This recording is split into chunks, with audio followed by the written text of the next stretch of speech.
ఇరాన్తో యుద్ధం నేపథ్యంలో అనవసరంగా జోక్యం చేసుకుని అమెరికా చేతులు కాల్చుకుంటోంది. ఇప్పటి వరకు ఇరాన్ యుద్ధంలో అమెరికా అక్షరాల $37.5 బిలియన్ ఖర్చు పెట్టింది. ఇండియన్ కరెన్సీ ప్రకారం చెప్పాలంటే 3,56,000 కోట్ల పైమాటే. అమెరికా ఆమ్ ఆద్మీ ముక్కుపిండి వసూలు చేసిన పన్ను డబ్బును ట్రంప్ ఇరాన్లో విచ్చలవిడిగా ఖర్చు పెట్టేస్తున్నాడు. ఒకవైపు అమెరికా ప్రజలు తమకు సంబంధం లేని యుద్ధంలో వేలు పెట్టి చేతులు కాల్చుకోవడం ఏంటంటూ ట్రంప్ అడ్మినిస్ట్రేషన్ నిలదీస్తున్నారు. కాగా అమెరికన్ డిఫెన్స్ చీఫ్ హెగ్సెత్తో పాటుగా joint chief of staff chairman Caine ఇరాన్తో యుద్ధానికి $70 బిలియన్ కావాలంటున్నారు. డిఫెన్స్ బడ్జెట్ $1.5 ట్రిలియన్ పెంచాలని ప్రభుత్వాన్ని వీరందరూ కోరుతున్నారు. అయితే మన ఇండియన్ కరెన్సీ ప్రకారం చెప్పుకోవాలంటే సుమారుగా 144 లక్షల కోట్లు కావాలని ప్రభుత్వం ముందు ప్రతిపాదన ఉంచారు. మొత్తానికి ట్రంప్ పంతానికి పోయి ఉన్న డబ్బును ఇరాన్లో దారపోస్తున్నాడని అమెరికన్లు మండిపడుతున్నారు. తాజాగా ఇరాన్ యుద్ధానికి సంబంధించి మరింత సమాచారం తెలుసుకుందాం.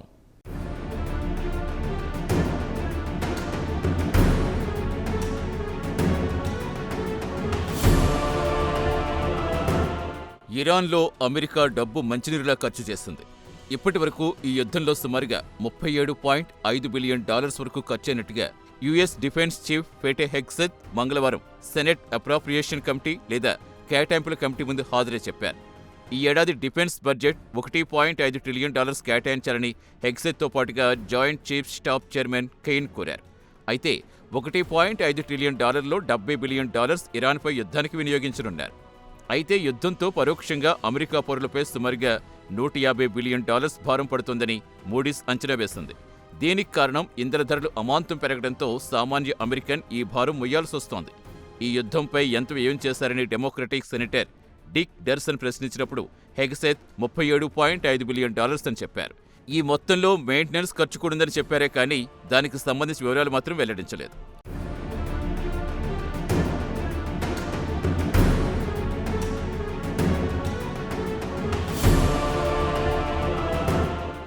అయితే ఈ ఏడాది మే నెలలో ట్రంప్ అడ్మినిస్ట్రేషన్ యుద్ధం వ్యయం గురించి చెబుతూ $29 బిలియన్ ఖర్చయిందని తెలిపింది.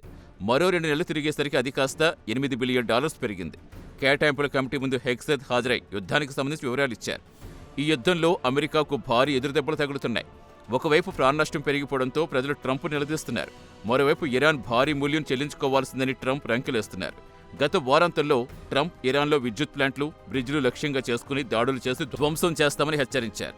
అదేవిధంగా గ్రౌండ్ ఫోర్సెస్ను కార్క్ ఐలాండ్కు పంపించి స్వాధీనం చేసుకుంటామని బెదిరించారు. ఇక కార్క్ ఐలాండ్ విషయానికొస్తే ఇరాన్కు లైఫ్ లైన్ అని చెప్పాలి. ఇరాన్కు ఆదాయం సంపాదించి పెట్టేది కార్క్ ఐలాండే. ఇక్కడి నుంచే ఇరాన్ ఇతర దేశాలకు చమురు ఎగుమతి చేసి ఆదాయం సంపాదించుకుంటోంది. ఇరాన్లో పీకాక్స్ పర్వతం అండర్ గ్రౌండ్లో అణ్వాయుధాలు తయారు చేస్తున్నారని, ఈ ఫ్లైట్పై బాంబుల వర్షం కురిపిస్తామని హెచ్చరించారు ట్రంప్. అలాగే ఇరాన్ అదుపులో ఉన్న హర్ముజ్ జలసంధిపై తరచూ దాడులు చేస్తూనే ఉన్నారు.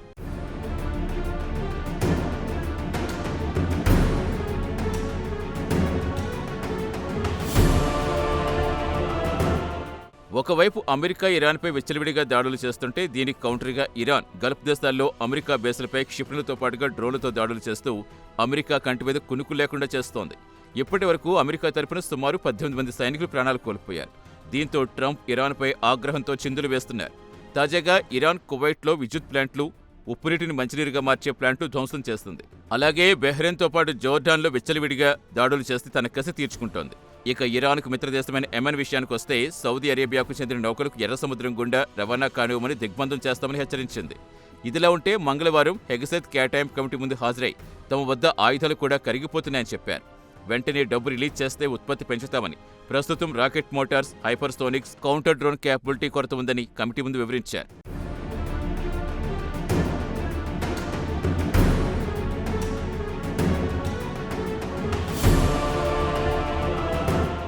ఇక హెగ్సెట్ భారీ మొత్తంలో బిలియన్ల కొద్దీ డాలర్స్ కావాలంటుంటే democratic party senator party Murray తీవ్ర అభ్యంతరం వ్యక్తం చేశారు. ఇంత బడ్జెట్ అవసరమా అని నిలదీశారు. హెగ్సెట్ చెప్పేదేంటంటే వాషింగ్టన్లో నేషనల్ గార్డ్స్ సమకూర్చేందుకు, అలాగే కరేబియన్ హైలాండ్లో డ్రగ్స్ స్మగ్లింగ్ ఆపరేషన్ కోసం, అలాగే అమెరికా సరిహద్దులో మిలిటరీ పెట్రోలింగ్కు ఈ డబ్బు వినియోగిస్తామని వివరించారు. దీనికి డెమోక్రటిక్ పార్టీ సెనేటర్ మీ రిక్వెస్ట్లో తనకు ఎలాంటి లాజిక్ కనిపించలేదని అసహనం వ్యక్తం చేశారు. ఇక అమెరికా వరుసగా 11వ రోజు రాత్రి ఇరాన్పై వైమానిక దాడులు చేస్తుంది. వాయువ్య ఇరాన్లో తబ్రీజ్, టెహ్రాన్తో పాటు దక్షిణ ఇరాన్పై దాడులు చేస్తుంది. అలాగే Iran military operations centres, maritime capability, hangars, drone storage ఫెసిలిటీతో పాటు మిలిటరీ లాజిస్టిక్ ఇన్ఫ్రాస్ట్రక్చర్పై దాడులు చేసినట్టుగా అమెరికాకు చెందిన సెంట్కామ్ వివరించింది. కాగా రాజధాని టెహ్రాన్లో భారీ ఎత్తున పేలుళ్లు వినిపించాయి.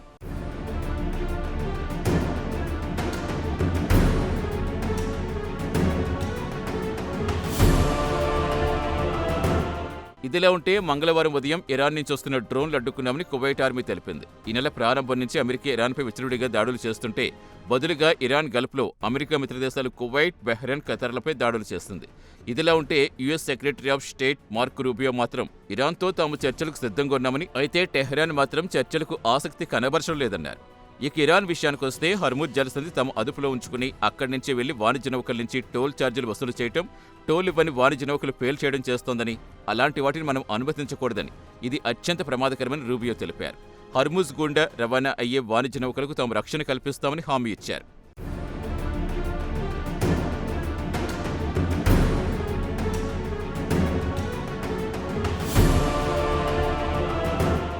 ఇక ట్రంప్ పీకాక్స్ పర్వతం కింద ఉన్న న్యూక్లియర్ ప్లాంట్ ధ్వంసం చేస్తామని ప్రకటించిన వెంటనే ఇరాన్ ఘాటుగా స్పందించింది. వెంటనే యుద్ధాన్ని ఇతర ప్రాంతాలకు విస్తరిస్తామని హెచ్చరించింది. ఇరాన్, అమెరికాల మధ్య హింస మరింతగా విస్తరించడంతో మధ్యవర్తులు యాక్టివ్ అయ్యారు. ఇరు దేశాల మధ్య ఉద్రిక్తతలు తగ్గించేందుకు పాకిస్తాన్ ఆర్మీ చీఫ్ అసిమ్ మునీర్ చొరవ తీసుకుంటున్నారు. Iranian interior minister Eskandar Momeni ఇస్లామాబాద్లో షరీఫ్ మునీర్తో చర్చలు జరుపుతున్నారు. ఖతార్ ప్రధానమంత్రి Abdul Rahman, Saudi Arabia prince Faisal bin Farhan Al సౌద్తో టెలిఫోన్లో చర్చలు జరిపారు. మిడిల్ ఈస్ట్లో ఉద్రిక్తత చల్లార్చడం గురించి ఇద్దరు నాయకులు చర్చించుకున్నారు. ఇదిలా ఉంటే మధ్యవర్తిగా వ్యవహరిస్తున్న పాకిస్తాన్ ఇదే అదునుగా అమెరికా నుంచి $10 బిలియన్ నగదు ఇవ్వాలని కోరింది. ఇక పాకిస్తాన్ వద్ద విదేశీ మార్గద్వయం పూర్తిగా కరిగిపోయింది. దీంతో Pakistan US treasury secretary Scott బిన్సెంట్తో చర్చలు జరిపి తమకు $10 బిలియన్ ఆర్థిక సాయం చేయాలని కోరినట్టుగా రాయిటర్స్ వార్తా సంస్థ వెల్లడించింది. ఈ మొత్తాన్ని 5 ఏళ్లలో తిరిగి చెల్లిస్తామని హామీ ఇచ్చిందట.